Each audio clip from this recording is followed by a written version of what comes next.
Welcome from the Center for High School Success. This is an overview video into Module 1, Stage 1, Step 2, so that we are investigating how to unwrap our standards into 3 levels of priority.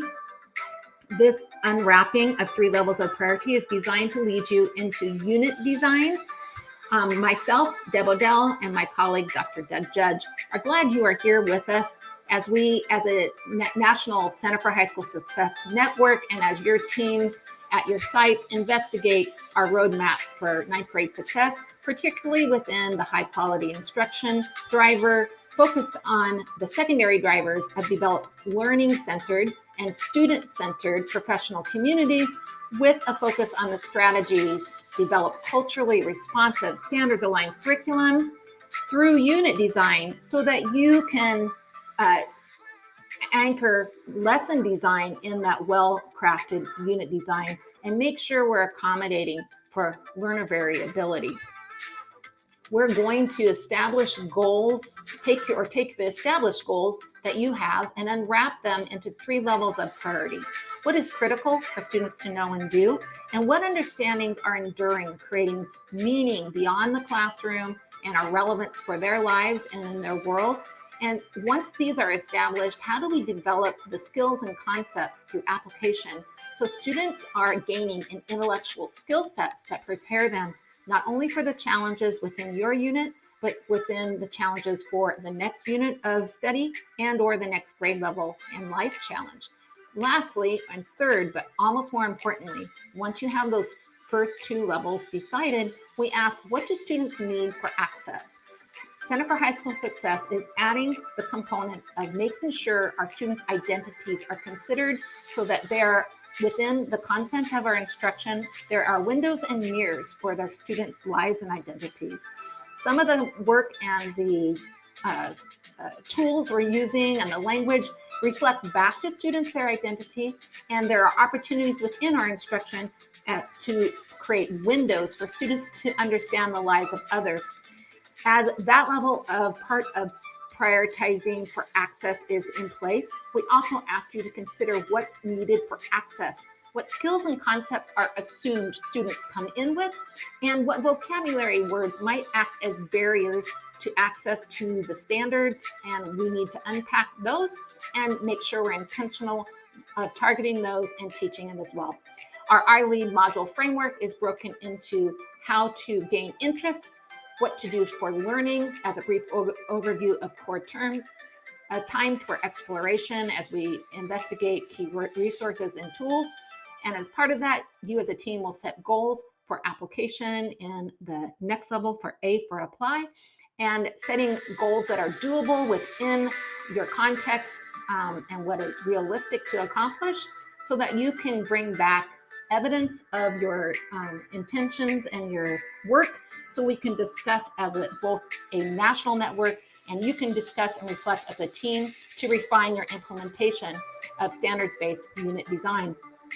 Just as a quick review, RI or interest for the Center for High School Success, our focus and motivate is we know that students who finish 9th grade on track are 3 times more likely to graduate than their off-track peers. This, for us, means 9th grade matters most in the scope of where you start to prioritize in your secondary settings. We also set our why based on the findings from the opportunity myth in the New Teacher Center that students spend most of their time in school without access to 4 key resources: grade-appropriate assignments, strong instruction, deep engagement, and teachers with high expectations. We at the Center for High School Success believe our teachers can and are able to provide these 4 things, particularly if we give them the time and the access to connect their brilliance to the needs of students. So we provide these 4 components through the development of learning-centered professional communities as you design culturally responsive standards-aligned curriculum, keeping in mind the student-centered learning community that exists at the center of our school settings. And therefore, as we mine our students' interests and abilities, we find out what we need to design within our lesson frameworks to accommodate for their learner variability. So moving into the L, our learn, let's do a brief overview of core terms and concepts. First, stage 1, what will they learn? Stage 2 focuses on how will we know they have learned it, and how will they know, the students know they have learned it. Stage 3, how will we teach and mentor what it is that we have established to assess? And stage 4, what worked? How do we know? This stage is reflection and refinement. I often say don't bother to do it unless you review it, maximizing the power of reflection towards implementation. For stage 1, the essential questions that we will dive into are below. What state, local, national standards or goals will be identified in sequence? That's step 1 of stage 1, and this video sequence and stage 1, step 2 assumes that you've done that work. Now we ask, how will we integrate the pursuits of identity, criticality, intellect, and skills? We are giving you an opportunity through the unit template that you have to reflect in this process of unwrapping standards. So you look at the standard and ask questions that will help you identify these 4 levels shared with us by Dr. Goldie Muhammad as essential for the lives of our Black and Brown students to flourish in our current systems. We will also ask the question, how will we prioritize and rewrite standards or goals in student-friendly language using student input? So as you're unwrapping, it is really great to have student input on the language to ask, does this make sense? Or to know what would make sense in a student mind, because we can rewrite those standards in various ways so that they have immediate impact for our students. How will we identify the competencies to be taught and practiced that support the 9th grade developing brain so each student can meet the academic and social demands of instruction and assessment? This might be direct teaching and integrating the teaching of self-regulation, organization, or assertiveness that we know 9th graders need to meet the demands of our secondary settings. At this point, please make sure you have open with you the unit template for standards-based unit template for unit design, and also the facilitation guide that matches stage 1. We're going to focus in the facilitation guide to guide us through this work because it references back to our unit planning guide. In your facilitation guide, it helps you prepare for work as a team by providing indications of how much time this process would take if you work with a team, what kind of materials you need to have ready for your team, and it also provides materials, resources, and links to videos and other supports that can help you design standards-based units, but do that in a way that is most meaningful to your team. So again, here's the 3 steps that we'll look at. Step 1 in highlighted includes how to take those standards and know what's important. We hope that you've done most of that in stage 1, step 1, as you've aligned your standards through the year. What is so important here, whether you're using state standards, park standards, WIDA, or your state level ELP standards to start to unwrap, is that you bring in your student and community voice and know what they want for their students as you educate them, so that those desired outcomes are also clear. If all you're looking is for your year-long is standards, and you don't know what your students and your community wants for their lives in relationship to their 9th grade year, their 10th grade year, please stop and gather that input from your students so you can create relevant instruction.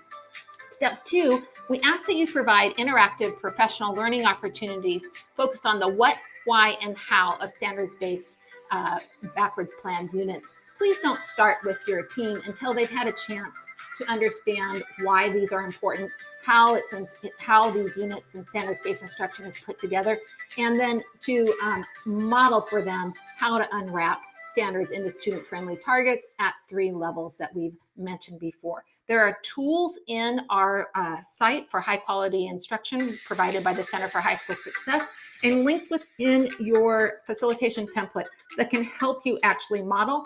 Please consider the think out louds that are offered to you as one teacher's way of unwrapping standards.